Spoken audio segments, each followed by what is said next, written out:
नमस्कारम सद्गुरु। कभी कभू आध्यात्मिक अनुभवों के दौरान कभी कभी अहंकार का स्तर बहुत कम हो जाता है। जैसे कभी कभी रामकृष्ण परमहंस को महा पागल आदमी कहा जाता था, क्योंकि वो माँ काली को देख पाते थे। तो हम एक पागल व्यक्ति और एक आध्यात्मिक रूप से विकसित व्यक्ति में अंतर कैसे पता करेंगे? और इसी तरह से कुछ लोग बिना किसी मार्गदर्शन के कुंडलिनी योग का अभ्यास करते हैं और अंततः उनका दिमाग टूट जाता है और वो मानसिक रोगी बन जाते हैं। तो पहली चीज ये है कि आप इस चीज में कैसे अंतर करेंगे, जो लोग आध्यात्मिक रूप से पागल हैं और जो लोग सामान्य रूप से पागल हैं।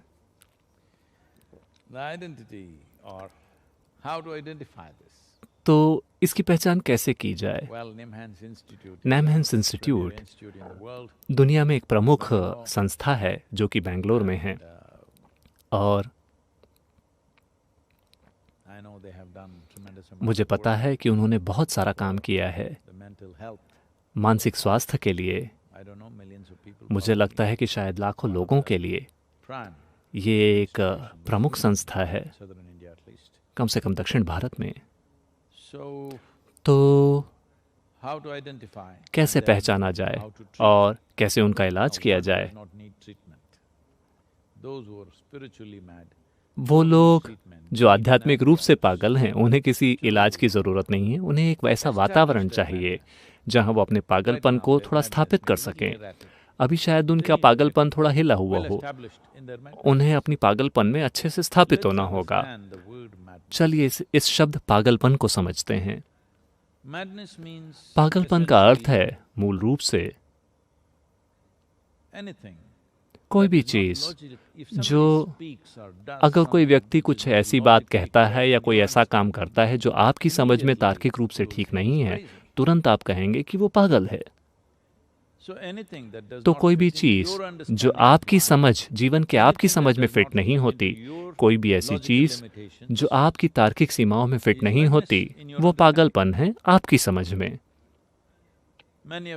आप में से कई लोगों को लगता है कि आपके बच्चे पागल हैं। बच्चों को पता है कि आप पागल हैं। हाँ।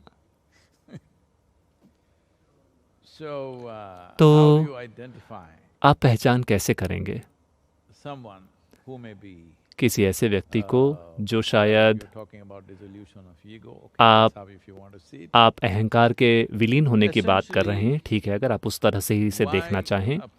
मूल रूप से वह व्यक्ति जो आध्यात्मिक मार्ग पर है, वो दूसरे व्यक्ति को पागल इसलिए दिखता है क्योंकि उसके अंदर एक तरह की लापरवाही, एक तरह की बेफिक्री होती है। जो अहंकार के विलीन होने का एक तरह से मतलब यही है कि आपके अंदर एक तरह की बेफिक्री है, यानी आपको ज्यादा इस चीज की परवाह नहीं है कि इसके साथ क्या होता है। तो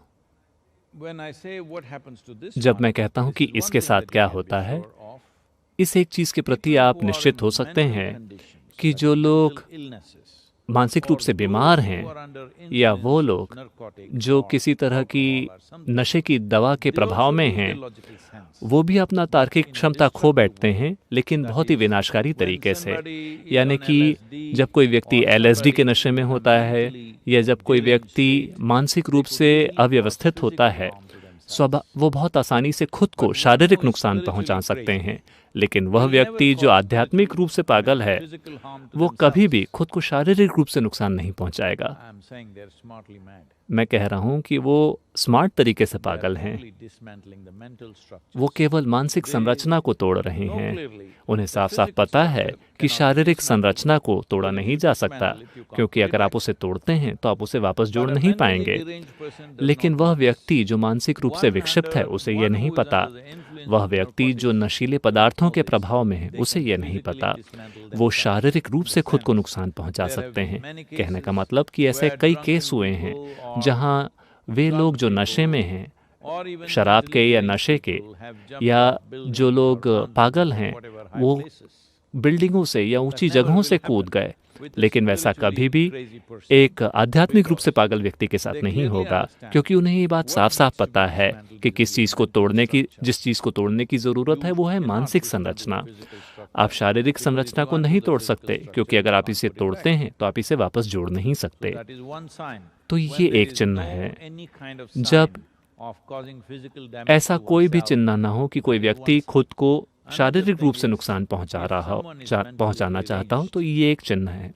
दूसरी बात यह है कि जब वो व्यक्ति मानसिक रूप से विक्षिप्त होता है, तो पहली चीज़ तो यह है कि वो स्थिर नहीं बैठ सकता। लेकिन वो व्यक्ति जो आध्यात्मिक रूप से पागल है, अगर आप उन्हें स्थिर होकर बैठने के लिए कहते हैं तो वो घंटों तक स्थिर बैठे रहेंगे। तो ये दो चीज़ें मार्गदर्शन दे सकती हैं। अगर आप किसी व्यक्ति को बस यूं ही आंखें बंद करके स्थिर होकर बैठने के लिए कहते हैं, तो ऐसा उस व्यक्ति के लिए संभव नहीं होगा जो मानसिक रूप से विक्षिप्त है या मानसिक रूप से असंतुलन की अवस्था में है। स्थिर होकर बैठना, आंखें बंद करना उसके लिए संभव नहीं होगा। लेकिन आध्यात्मिक पागलपन से बचना भी बेहतर है, क्योंकि फिर आपको एक ऐसा वातावरण चाहिए होगा जहाँ पे परवाह करने वाले लोग हों, जिन्हें पता हो कि आपके साथ क्या हो रहा है, और वो आपके पास एक सुरक्षात्मक वातावरण बनाएंगे। तो आध्यात्मिक रूप से पागल होना वो दिन अब चले गए। आपको बस अपने दिमाग में हल्का सा पागल होना होगा, लेकिन दुनिया में आपको बहुत ही समझदार और संतुलित होना होगा, वरना ये काम नहीं करेगा, क्योंकि अब वैसा वातावरण मौजूद नहीं है। आजकल यहाँ भी लोग इन चीज़ों को स्वीकार नहीं करते हैं। तो हम कैसे इन लोगों का इलाज कर सकते हैं? तो अगर कोई आध्यात्मिक रूप से विकास कर रहा है और अपने विकास के किसी खास पल में अगर ऐसा लगता है कि वो थोड़े हिले हुए हैं, तो कृपया उनका इलाज न करें, क्योंकि इलाज का मतलब है आप क्या इलाज देंगे? आमतौर पर इलाज ये होता है कि आप उनको सीडेट कर देते हैं, जीवन को नीचे कर देते हैं। नहीं, ये सही तरीका नहीं है। निश्चित रूप से इसे संभालने का ये सही तरीका नहीं है। मुझे आपको ये बताना चाहिए, ये कई साल पहले हुआ था।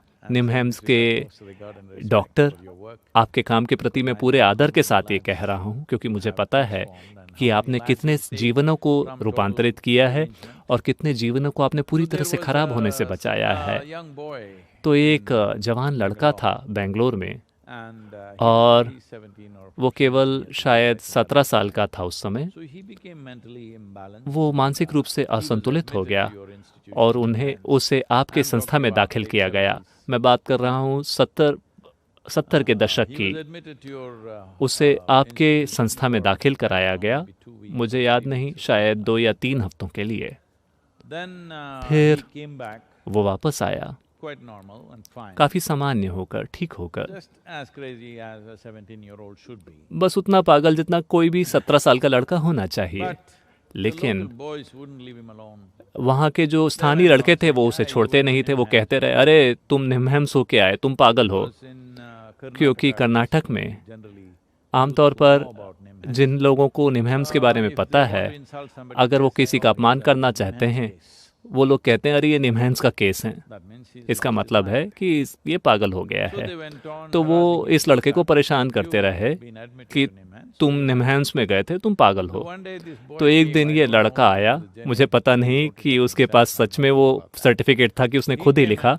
उसने आकर एक पेपर निकाला और कहा, देखो मेरे पास एक निमहैम्स का सर्टिफिकेट है कि मैं ठीक हूँ, क्या तुम्हारे पास सर्टिफिकेट है? बेशक किसी और के पास वो सर्टिफिकेट नहीं था। तो आप जो काम कर रहे हैं उसके लिए आपका धन्यवाद। और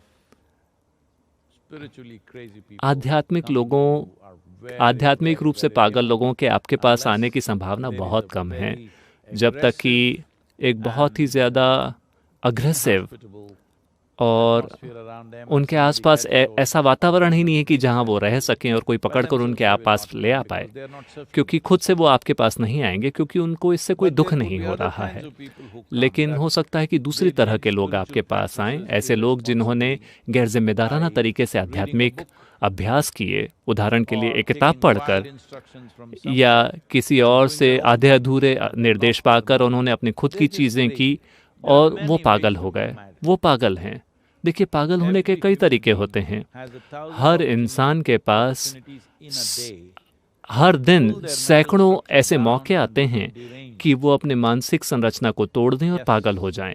हाँ, आप सोच सोच कर खुद को पागल कर सकते हैं कई अलग अलग तरीकों से, क्योंकि पागलपन और समझदारी के बीच की रेखा बहुत बारीक है। हर किसी के मन में, मैं आपको बता रहा हूँ, ये बहुत ही ज़्यादा बारीक है। अगर आप धक्का देते हो तो हो सकता है आप उस पार चले जाएं। तो जो लोग आध्यात्मिक अभ्यासों को गलत तरीके से करते हैं और आपके पागल होकर आपके पास आते हैं, आप उनका इलाज आध्यात्मिक पागलपन के रूप में ना करें। वो पागल हैं, उन्होंने बस आध्यात्मिकता का उपयोग किया पागल होने के लिए।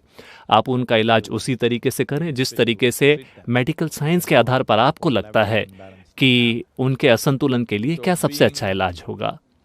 तो बेफिक्री की अवस्था में होना और लोग ये गलत मान लें कि आप पागल हैं, वो अलग बात है। लेकिन वो लोग जो गलत आध्यात्मिक अभ्यास करते हैं, गलत तरीके से बौद्धिक प्रक्रियाएं करते हैं, देखिए, गलत चीजें सोच सच कर जिस तरह से आदमी पागल हो सकता है, उसी तरह से गलत आध्यात्मिक अभ्यास कर कर भी लोग पागल हो सकते हैं। गलत शारीरिक काम करके भी आप पागल हो सकते हैं। अगर आप गलत तरीके से सांस लेते हैं तो आप पागल हो सकते हैं। इसके भी तरीके हैं, अभी मैं उसका निर्देश नहीं दूंगा, ये उसके समय नहीं है। हम इस बारे में इतनी सावधानी इसलिए देते हैं कि कैसे सांस लेनी चाहिए। हम घंटों बिताते हैं आपको सिर्फ ये सिखाने के लिए कि सांस लेने के सरल तरीके क्या हैं, क्योंकि हमारी सांस, हम कैसे सांस लेते हैं और हम अपने भौतिक शरीर को किस तरीके से हिलाते हैं, यह हमारी केमिकल अस्तित्व को, उसकी प्रकृति को तय करता है। हमारी केमिस्ट्री की जो प्रकृति है, जैसे कि डॉक्टर के रूप में आप जानते हैं, निश्चित रूप से यह हमारी मानसिक अवस्था को तय करता है कि हम पागल हैं या समझदार हैं। समाज में कम से कम मेडिकली हो सकता है इस तरह की कोई क्लियर कट ब्रांडिंग ना हो कि कौन व्यक्ति समझदार है, कौन पागल है। सवाल केवल इतना है कि कुछ लोग सामाजिक रूप से स्वीकार्य पागलपन की अवस्था में हैं, कुछ लोग उसके पार चले गए हैं। तो क्या पागलपन है, क्या पागलपन नहीं है? मोटे तौर पर ये एक सामाजिक डिस्क्रिप्शन है, ये एक वैज्ञानिक डिस्क्रिप्शन नहीं है। तो यह प्रक्रिया लोगों का इलाज करने की, उनकी समस्याओं के आधार पर या उनकी पीड़ा के आधार पर, ये आपके हाथों में है। लेकिन गलत तरीके का भौतिक काम करना, मानसिक काम करना या आध्यात्मिक काम करना निश्चित रूप से मन में असंतुलन ला सकता है। तो योग का यही उद्देश्य है कि आप सही तरीके से बैठना सीखें। आपको पता है इसमें कितना समय लगता है लोगों को ये समझाने में कि कैसे ठीक से बैठा जाए। ये अविश्वसनीय है। तथाकथित पढ़े लिखे और बौद्धिक रूप से सतर्क लोग, उन्हें ये समझाने में बहुत समय लगता है कि कैसे बैठना चाहिए, कैसे सांस लेनी चाहिए। इसमें और भी कहीं ज़्यादा साल लगते हैं। अपनी मानसिक संरचना को कैसे रखा जाए, वो एक दूसरा ही आयाम है। तो मेडिकल प्रोफेशनल्स के रूप में जो उस इलाके में काम कर रहे हैं, हम आपके साथ काम करना चाहेंगे। लेकिन मुझे लगता है कि आप खुद ये कर सकते हैं कि कैसे कुछ ऐसे आयाम, योगिक संस्कृति के कुछ आयाम दुनिया के एजुकेशन सिस्टम में लेकर आए जाएं। ये सबसे ज़्यादा महत्वपूर्ण है। यानी कि अगर आप चाहते हैं कि कम लोग आपके पास आएं इन तरह की संस्थाओं में, ताकि इन तरह की संस्थाओं को केवल उन लोगों के लिए रखा जाए जिनको इसकी सबसे ज़्यादा ज़रूरत है, ताकि हर कोई वहाँ आकर वहाँ की जगह ना घेरे। अगर ऐसा होना है, ताकि जिन लोगों को वास्तव में इसकी ज़रूरत है वो पहुँचकर वहाँ उच्च स्तर की ट्रीटमेंट प्राप्त कर सकें।